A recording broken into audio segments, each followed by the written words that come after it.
Hey friends, welcome to the channel. If you're new here, my name is Josh Bareket. I'm a young millennial working in tech. And I'm here on YouTube sharing some travel adventures, some productivity tips, and my personal financial journey. In today's video, I'm gonna be going through a Notion template that I recently created to plan and track the vacations that I'll be going on this year. For me personally, I have really caught the travel bug, and my goal for this year and next year is to travel as much as I possibly can. In the past, when I was booking travel, I would really just use a spreadsheet or something very straightforward and simple just to jot down ideas of things I was interested, but there was never anything really to it. And I was going into it totally blind. I wasn't tracking expenses, I wasn't tracking activities or really planning much. I just sort of would list out like the things I was interested in. And then once I got there, I was kind of figuring out in the moment. So as I came into 2023 and I've worked to get a better handle on my finances and my expenses and just generally get a grip on everything that I'm doing in life, I've developed this Notion template to help outline what I need and how I track my vacations.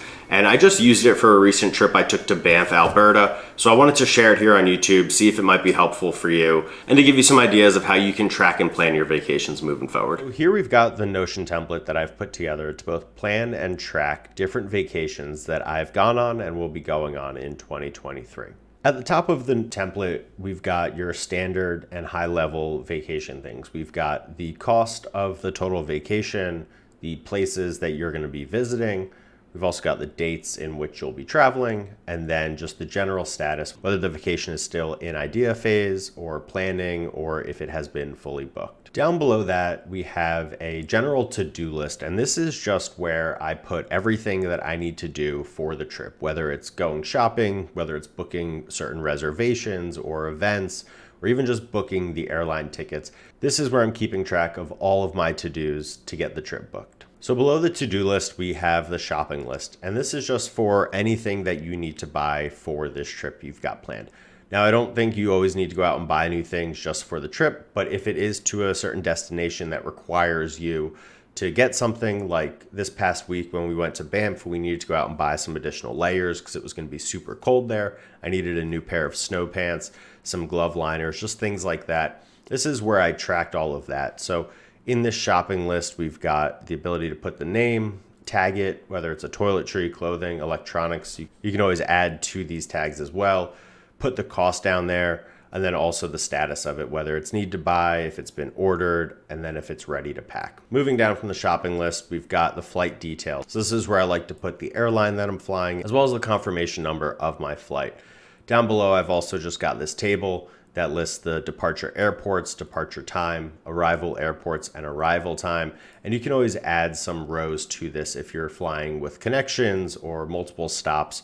You can list all of that out here as well. So the next section below is the eat section. And personally for me, when I travel, I do love to eat a lot. I tend to eat a lot. It's one of the activities I really enjoy doing while I'm on vacation, and is one of those things that I really like to plan ahead. So here is where, as I'm planning my trip and I'm looking up different review sites and figuring out what it is I want to eat on the trip, I'll start listing them down here with the name of the restaurant, the type of meal, whether it's breakfast, lunch, dinner, or a snack, the different type of food, I'll list that here as well, and then I'll link it also. So I just updated the status over here where as I'm listing things out, as I'm looking at different review sites and inputting different restaurants here, I can put it whether it's just an idea. If I want to move forward and make a reservation, I'll label it with a 1 reservation status.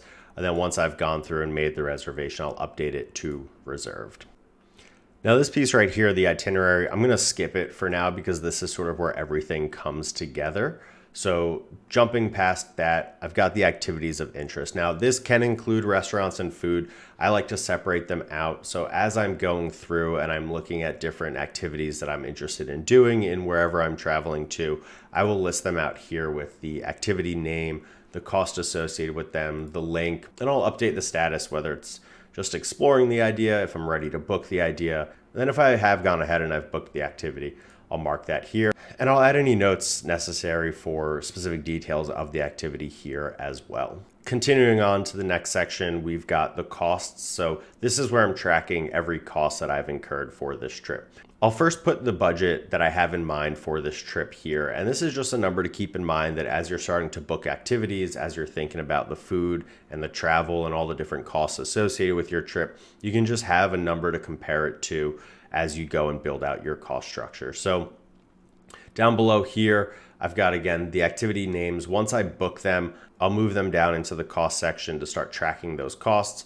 I'll update the cost, and then sometimes when you book certain things, you either pay for them on site or you pay for them in advance. So I'll just label that here as well so that I have an idea of what sort of costs I can incur ahead of the trip and then what costs I will incur once I arrive at my destination. As I go through here, I do also have different tables that will filter out which activities have been paid for, which activities will be paid for on site. And with the cost column, this will sum all of my costs up. So as I jump between these tables, I can see how much I've already paid and how much I'll be paying on site. Now down below that, we do have the entire packing list. So this includes things that I'm shopping for. This includes things that I already own.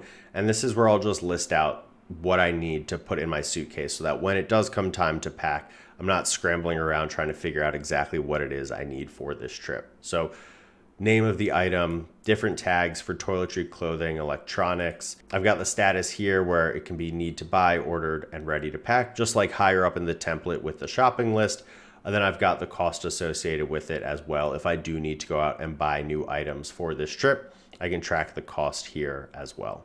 Now, all of this comes together in the itinerary, and this is where once I book something, once I make a reservation, once I've got my flights and my times scheduled down, I will start building out this itinerary. And this is very simple and straightforward. It's just the activity name, whether it's flight, rental car pickup, dinner reservation, whatever, it goes here. And then I put the date associated with it as well. And this has been really great, and I really like this because once you build this out, I've also got this calendar view here where you can easily see your itinerary and your agenda for this trip. So you can map out exactly what activities happen when. You can even move them around with certain days on the calendar and it will update in the table itinerary view. It's just really great to visualize exactly what your trip is going to be. And one of the things that I really love to do, and I'll show this a little bit more as I go into the BAMP specific travel Notion page that I've built out, is when I do add an activity here, let's just say it's pick up rental car. I do love to actually come in here and upload an image or a screenshot of the confirmation. And that way, when you get to the rental car site, you're not searching through your emails. You're not trying to pull something up that you might not have like the web service to do. You just can click in your Notion, click on the activity, and the image of the confirmation will be right here. So you can hand that confirmation over to the desk and they can get you in your car and ready to go. And so that pretty much sums up the entire template that I've created to track and plan for all of my future vacations and adventures that I'll be going on. I've really found it useful to get a really good understanding of everything that goes into planning a trip so that you can be more organized, you could plan better. And then once you get to your destination, you're not scrambling to figure out what activities go where in your day. And you've actually given some thought into what you'll be doing. And for me personally, this takes away the stress of trying to fill my days once I get to my destination so I can be relaxed. I know what I'm already doing. I know I've already got things booked and I'm ready to go and enjoy my time away.